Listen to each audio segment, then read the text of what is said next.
TKI, bukan mahasiswa, bukan ngaji, bukan. Pulang dari sana ngantemin kita-kitaan. Ya silakan aja. Bid'ah. Mas, Kang. Kita ini tidak bisa tanpa bid'ah. Menjalankan Islam tanpa bid'ah tidak bisa. Ilmu itu semua bid'ah. Kalau kita betul-betul ingin seperti zaman Rasulullah, Quran ditulis tanpa titik. Waktu tulisan zaman Rasulullah titik di bawah, tak di atas, tak tiga, nggak ada itu, nggak ada titik itu. Ayo nih somoco, kalau bisa baca Quran tanpa titik, leher saya potong, bukan telinga leher nih. Nanti fakbalu dibaca faktulu. Yang pertama kali bikin titik tahun 65 Hijriah, Al-Hajjaj ibn Yusuf Al-Thaqafi, sebelum jadi panglima. Dia itu panglima perang, panglimanya Khalifah Abdul Malik bin Marwan. Tahun 65 Hijriah. Sebelum jadi panglima, dia itu pujangga, penyair, ahli bahasa. Dialah yang punya ide bikin titik. Bak titik di bawah satu, tak titik di dua di atas, tak titik tiga di atas. Ya. Bid'ah itu titik.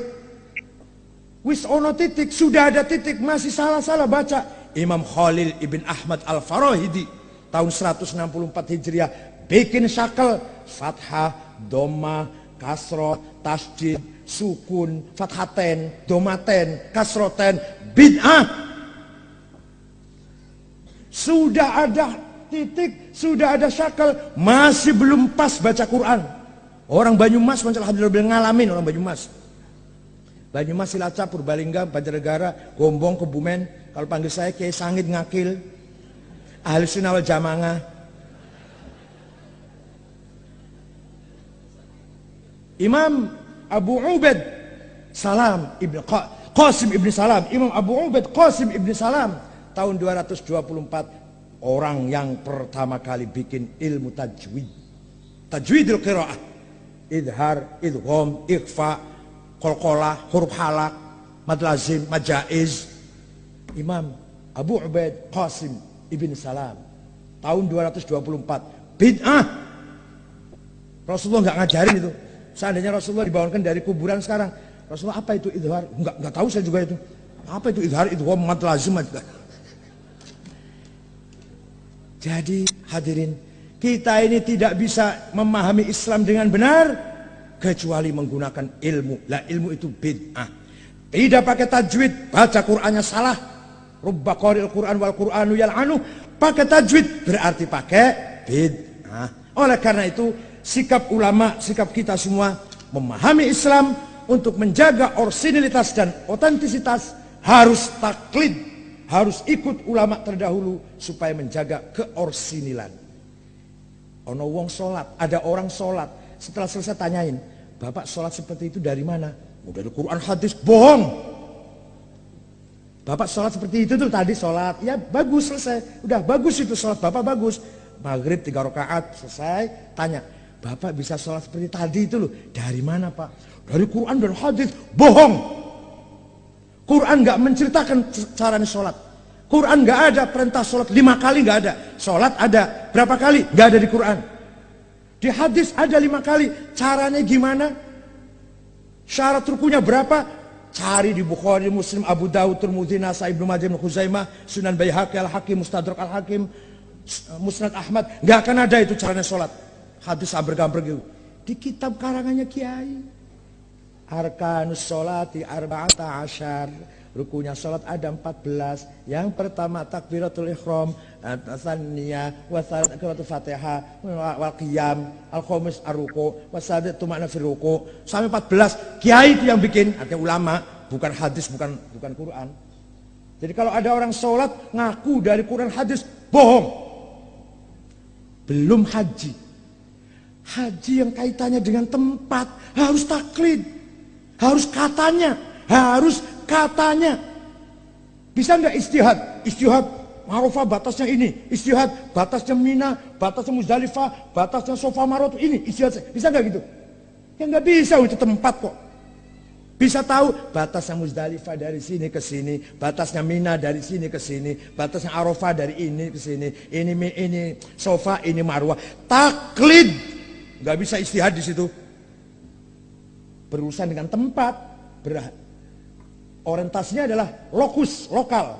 Bukan pemikiran, bukan. Bukan pemikiran. Itu loh sofa. Enggak, istilah saya bukan sofa, ini sofa. Ayo, bisa nggak kayak gitu tuh? Bisa nggak kayak gitu? Ini sofa, kata guru saya. Saya taklid, kata kiai saya, kata guru saya, kata terus. Ini sofa, ini marwah. Saya istihad, ini bukan sofa. Ini yang sofa, ini yang, gimana? Lucu nggak itu?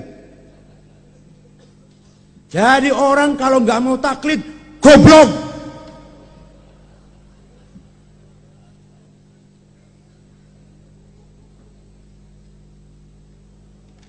Makanya mazhab Wahabi itu nggak laku di negara Arab, kecuali di Saudi. Di Syria, di Mesir, Sudan, Maroko, Libya, Tunis, Aljazair, nggak ada yang Wahabi. Kenapa? Karena ulama yang sekarang masih ada pun, seperti Syekh Wahbah Zuhaili dari Syria, karangan tafsirnya 16 jilid Al-Munir, fikihnya 8 jilid Al-Fiqhul Islami wa Adillatuhu, usul fikihnya dan lain-lainnya, karangannya sambil gambar. Masa suruh taklid suruh ikut pada Muhammad bin Abdul Wahab yang karangannya cuma 5 apa 4 kecil-kecil, Risalah Tauhid, walaupun sudah mati 200 tahun. Muhammad bin Abdul Wahab pendiri Wahabi sudah mati 200 tahun. Syekh Wahbah masih hidup. Syekh Ali Samin Asyar masih hidup.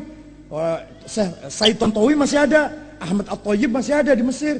Alim-alim itu karangannya jilidan. Masa suruh ngikut ulama? Ya tahu, kiai lokal yang karangannya cuma 5 lembar.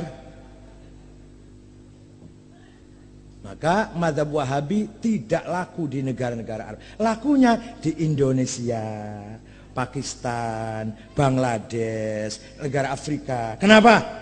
Nah, ini kenapa ini? Di Indonesia itu para hadirin, umat yang ngakunya Islam tadi kata apa? Kata Kiai Abdullah, KTP ya, KTP-nya surga itu. Orang yang KTP-nya Islam itu 180 juta. Orang Islam Indonesia itu. Dari penduduk 220. 180 juta Islam. Kita lihat. NU 40 juta. Gampang lah, dibikin gampang ini. Muhammadiyah 25 juta. Yang lain-lainnya Wasliyah, Persis, Perti, Matlal Anwar, Al Khairat, Nahdlatul Wathon, 20 juta lah udah. Berarti 80 juta. Masih ada orang Islam 100 juta. Belum terorganisir secara Islam. Ini yang gampang jadi aliran sesat, nabi palsu, jadi anggotanya Nurdin M-Top. Itu gampang ini yang 100 juta ini. 100 juta yang belum terorganisir. Katakanlah Muhammadiyah, Persis semua tuh jelas, organisasi jelas gitu loh. Jelas jadi ada organisasinya. Kita beda dengan Muhammadiyah, tapi sama-sama ormas Islam. Oke, NU 40, Muhammadiyah 25, ini semuanya 20, baru 80 juta. Yang 100 juta belum jelas. Itu. Jadi umat Islam Indonesia ini yang belum jelas berapa? 100 juta. Belum jelas. 40 juta jelas NU, 25 juta jelas Muhammadiyah. Yang ini 5 juta, yang ini 5 juta, jelas organisasinya. Ada yang belum jelas 100 juta. Apa itu madhabnya, apa itu alirannya, gimana cara model berpikirnya.